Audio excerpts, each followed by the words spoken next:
какво се Сина ми разказва? отиде в Испания. А това е твоя Боже, песен. Господи, аз я измислих. Да. Тя е моята песен и Така. текста, всичко от мен. И за какво се И се разправя? разправи с, че сина ми отиде в Испания и че българите го изгониха от Българията, че завърнаха за пак, че жив и здрав да се върне. Че тя дълга и широка, той, който само сега ти я разбират. Мъка. Точно Мъка. Точно това исках да ми кажеш, за Че да разберем и ние. Казвам, Боже Господи, върни ми сина ми жив и здрав да се върне от Силни думи. България. Да. Силни думи са. Да. Браво, браво. Явно ти е липсвал. Как не, на всеки едно дете се липсва. Да, искаш да се върне при тебе. Ами разбира се, той е мой син. Да, естествено. Браво, браво. Мучаво!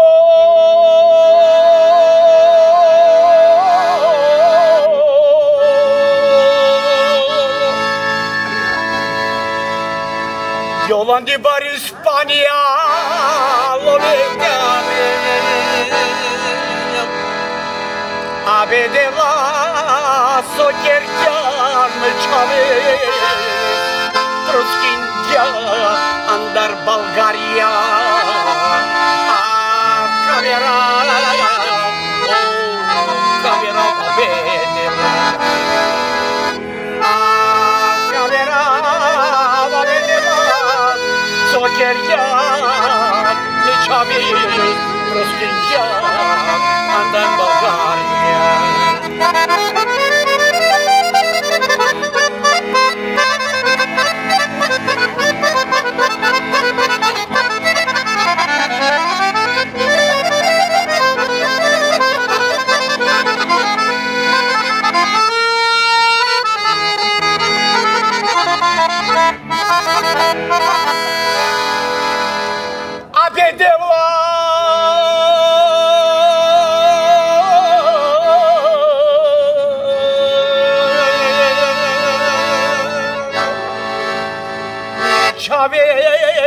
Sa stovesto bičal mange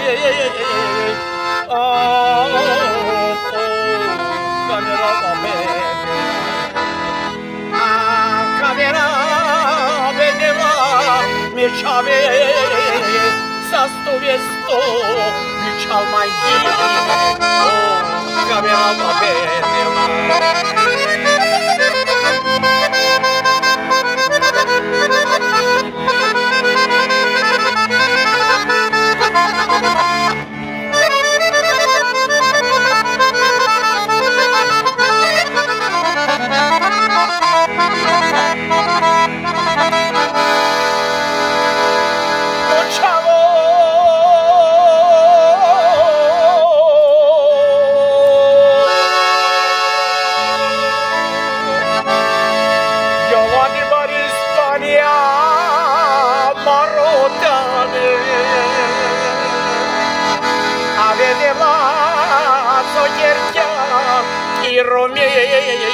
Proskinja, andar Bulgaria.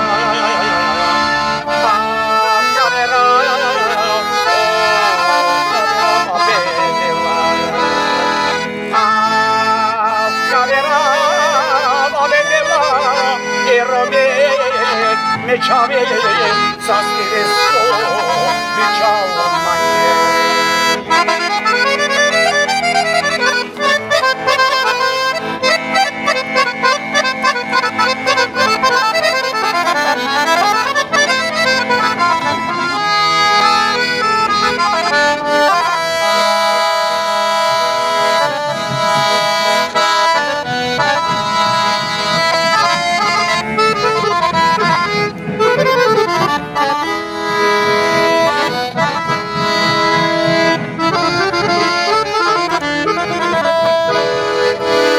A čepenie žugarije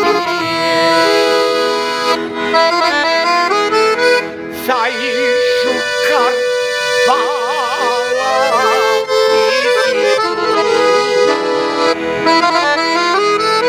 Tutar de bala Madari piravnja Eda cenava tutar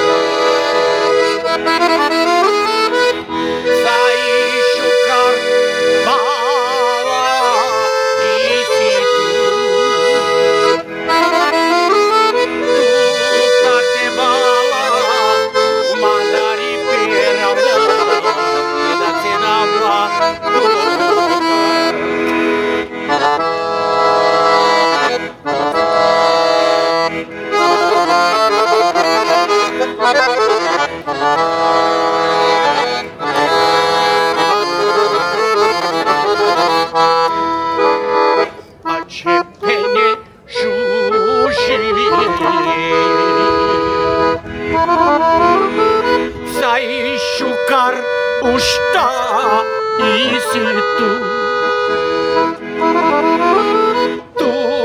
тарте ушта, мандаруlo lipi, ne da ți dama tuta.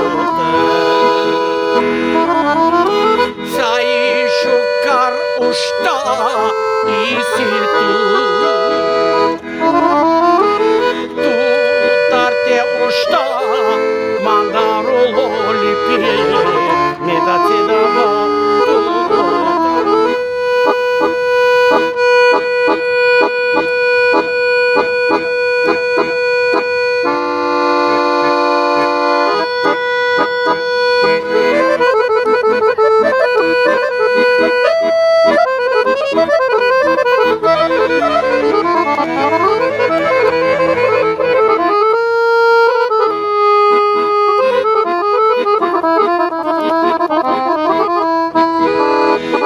Accepene șuji,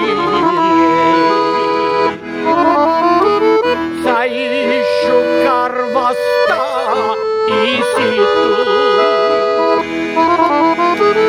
Tu tarte vasta, mandaria gusti, ne dați dama tuta.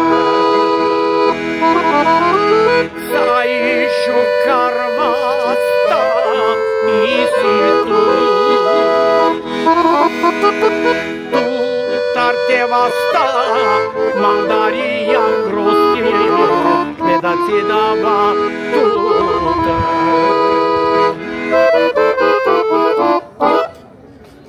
Браво, браво. А ще кажеш ли в тая песен за какво се говори?